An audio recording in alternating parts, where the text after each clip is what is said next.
नमस्कार दोस्तों, मैं प्रीतम सर स्वाति मैथ्स ग्रुप में फिर से आप सभी का हार्दिक स्वागत करता हूं। आज फिर से हम एक नए अध्याय के साथ आप लोगों के बीच हाजिर हैं। तो चलिए स्टार्ट करते हैं। आज जो हम लोग पढ़ने वाले हैं वो पढ़ेंगे ओजोन परत के क्षरण तथा प्रदूषण। ठीक है, जिसको इंग्लिश में कहा जाता है ozone layer depletion and pollution. ठीक है, तो देखिए इसमें जो सबसे पहले हम लोग क्या पढ़ेंगे, ओजोन परत से संबंधित जो भी इम्पोर्टेंट तथ्य है उसके बारे में पढ़ेंगे। ठीक है, इससे रिलेटेड पहला क्वेश्चन क्या पूछा जाता है एग्जाम में कि ओजोन परत वायुमंडल के किस परत में पाया जाता है या किस स्तर में पाया जाता है, तो उसका नाम है समताप मंडल, जिसको इंग्लिश में कहते हैं स्ट्रेटोस्फीयर। ठीक है, आई होप ये आप लोग को समझ आ गया होगा। तो चलिए नेक्स्ट क्वेश्चन पे चलते हैं। नेक्स्ट क्वेश्चन पूछा जाता है कि ओजोन परत की ऊंचाई कितनी है। ओजोन परत जो है वो कितनी ऊंचाई है, कहाँ से, तो पृथ्वी से कितनी ऊंचाई पर है, तो ये 20 से 35 किलोमीटर के ऊंचाई पर स्थित है। नेक्स्ट जो प्रश्न है वो है कि वर्ष 2005 में तिब्बत के पठार के ऊपर ओजोन आभा मंडल, ठीक है, की खोज किसके द्वारा किया गया है, तो GW केंट मुरे के द्वारा किया गया है। ठीक है, अगला जो प्रश्न है वो है अंटार्कटिका के ऊपर ओजोन छिद्र की खोज किसके द्वारा किया गया है, तो इसका जो सही आंसर है वो है ब्रायन गार्डेनर तथा जोनाथन सेकलिन, ये इसका सही आंसर है। चलिए तो अगले क्वेश्चन पे चलते हैं। अगला क्वेश्चन देखिए क्या है, अगला जो है वो इंपॉर्टेंट क्वेश्चन है मॉन्ट्रियल प्रोटोकॉल। पहला चीज देखिए, मैं इसका कुछ फैक्ट भी बता देता हूँ। मॉन्ट्रियल प्रोटोकॉल किस चीज से संबंधित है, तो ओजोन परत के क्षय को रोकने से संबंधित है। इसमें काफी सारे गैस को बैन किया गया है। ठीक है, और ये पूरे वर्ल्ड में लागू है। इसका एक इंपॉर्टेंट क्वेश्चन देखिए, आपसे पूछा गया मॉन्ट्रियल प्रोटोकॉल के लिए जो है इस पर हस्ताक्षर कब हुआ, तो इसका जो सही आंसर है 1987। ठीक है, और ये लागू कब हो गया, सभी देश में लागू कब हुआ ये, इसका जो सही आंसर है 1 जनवरी 1989। ठीक है, 1989 से ये जितने भी देश हैं विश्व में वो सभी जगहों पर लागू हो गया। 87 में इस पर हस्ताक्षर हुआ और 89 में सभी देशों में लागू कर दिया गया। ठीक है, उसके आगे देखिए अगला ओजोन परत की जो ये इकाई क्या है, इसका यूनिट, तो इसकी जो यूनिट है वो है डॉप्सन। ठीक है, डॉप्सन में इसको मापा जाता है। अगला क्वेश्चन है कि ओजोन परत के क्षरण के लिए कौन कौन सी गैस उत्तरदायी है, तो इसमें जो मेन गैस है वो तो है CFC, जिसको क्लोरोफ्लोरोकार्बन कहते हैं। ठीक है, हाइलोजन है, नाइट्रस ऑक्साइड है, ठीक है, फिर ट्राइक्लोरोएथिलीन है, फिर हाइलोजन 1211 है, 1301 है। ठीक है, अगले क्वेश्चन पे हम लोग चलते हैं। अगला जो है अब देखिए क्या है, ओजोन परत के अनुकूलन से संबंधित जो भी क्वेश्चन पूछता है, मतलब उसके फेवर में क्या क्या चीजें हैं, तो देखिए ये इससे पहला क्वेश्चन क्या है, ओजोन परत अनुकूलन पदार्थ किसे कहते हैं, तो ऐसे पदार्थ जो ओजोन परत को कम से कम हानि पहुंचाए। ठीक है, उसको क्या कहते हैं, ओजोन परत अनुकूलन पदार्थ कहते हैं। ठीक है, नेक्स्ट जो क्वेश्चन है वो है कि भारत में ओजोन परत की मोटाई कहां पर सबसे ज्यादा है, सर्वाधिक कहां है और सबसे कम कहां है। अगर सर्वाधिक बोला जाएगा तो वो सर्वाधिक और श्रीनगर बोलने में मैच कर रहा है, तो श्रीनगर में। और सबसे कम कहां है, तो सबसे कम जो है वो है न्यूनतम जो है वो नीचे साइड है, त्रिवेंद्रम। ठीक है, नेक्स्ट जो क्वेश्चन वो है किस अवधि में जो है ओजोन परत की मोटाई अधिक कमी हो जाता है, मतलब कमी आ जाता है मोटाई में, जो अधिक कमी आ जाता है वो कौन सा मंथ है, तो सितंबर से अक्टूबर जो मंथ है, इस मंथ के दौरान मोटाई में कमी आती है। ठीक है, अगला जो प्रश्न है वो देखिए क्या है, अब हम लोग पढ़ेंगे वायु प्रदूषण के बारे में, क्योंकि आपको बताए थे ओजोन और प्रदूषण दोनों को पढ़ना है, तो वायु प्रदूषण से संबंधित क्वेश्चन को देखेंगे। देखिए क्या है, वायु में तैरते प्रदूषित कणों के आकार के बारे में पूछता है कि कितना होता है, उसका साइज क्या होता है, वायु में जो प्रदूषित कण है उसका साइज क्या होता है, तो 5 माइक्रोन से कम होता है उसका साइज। ठीक है, मानव जनित पर्यावरणीय प्रदूषक को क्या कहते हैं, तो इसको कहते हैं एंथ्रोपोजेनिक। ठीक है, एंथ्रोपोजेनिक इसे कहा जाता है।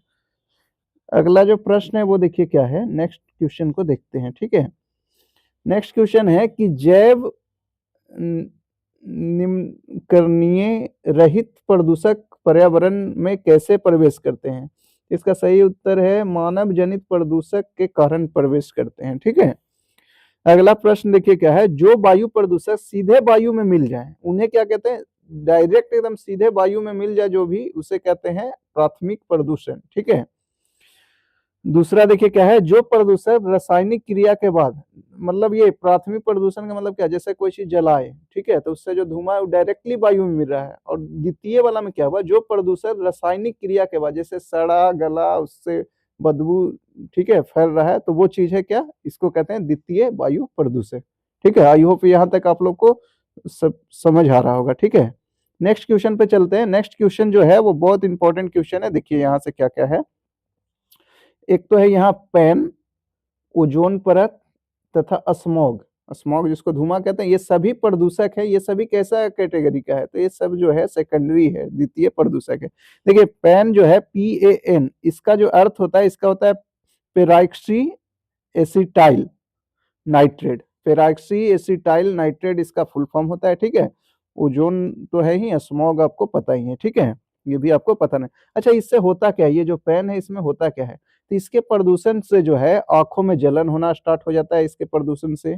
ठीक है, श्वसन तंत्र को ये प्रभावित करता है, पौधे की पत्तियों को नुकसान पहुंचाता है, ये सभी इसके कारण से होता है नुकसान। ठीक है, तो अगले प्रश्न की ओर चलते हैं। अगला जो प्रश्न है वो है, कौन सी गैस हीमोग्लोबिन में जल्दी मिल जाती है, तो जल्दी जो मिल जाती है वही जो धुआं है। ठीक है, जलने से जो निकलता है कार्बन मोनोऑक्साइड, ये जल्दी है।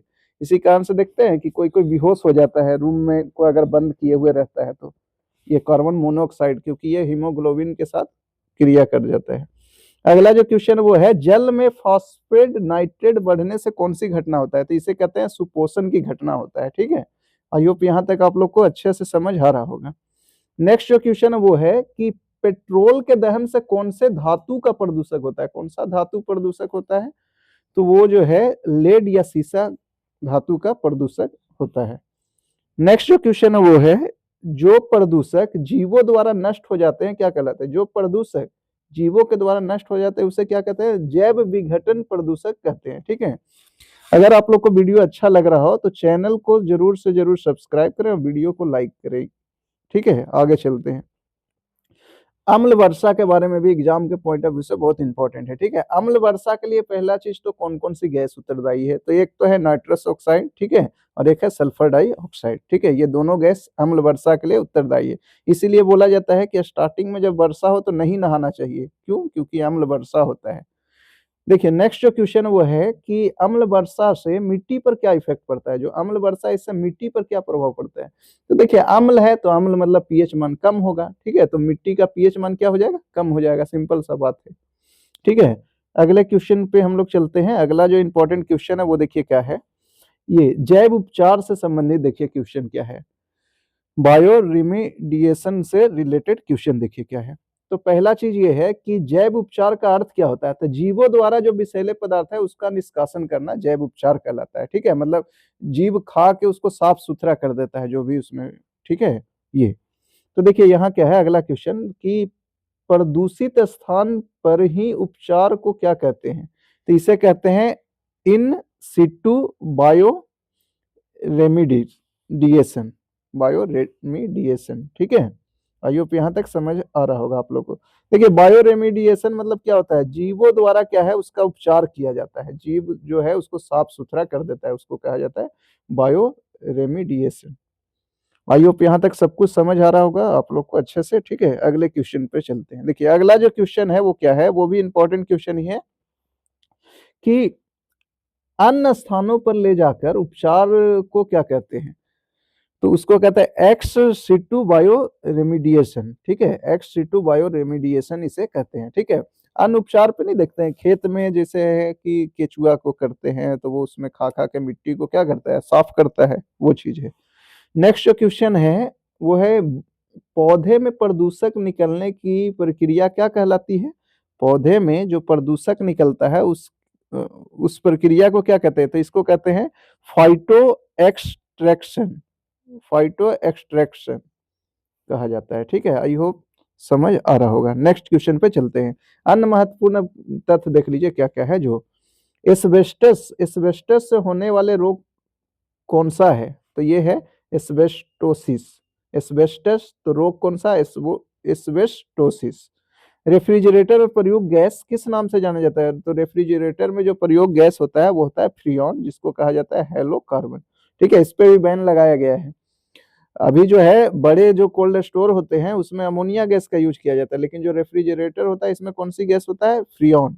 ठीक है, नेक्स्ट क्वेश्चन पे चलते हैं। नेक्स्ट जो क्वेश्चन है वो देखिए क्या है, बड़े संयंत्रों में कौन सी गैस प्रशीतक, देखिए अभी बोले कोल्ड स्टोर मतलब बड़े संयंत्रों में प्रशीतक के रूप में कौन सी गैस का यूज किया जाता है? तो अमोनिया, जिसका फॉर्मूला आता है NH3। ओजोन परत की खोज किसके द्वारा किया गया? ये भी इंपॉर्टेंट है, तो इसका है चार्ल्स फ्रेबी और हेनरी विल्सन। ठीक है, यदि आप लोग को वीडियो अच्छा लग रहा हो तो कृपया वीडियो को लाइक करें और मेरे इस यूट्यूब चैनल को जरूर से जरूर सब्सक्राइब करें और अधिक से अधिक मित्रों को शेयर करें। धन्यवाद।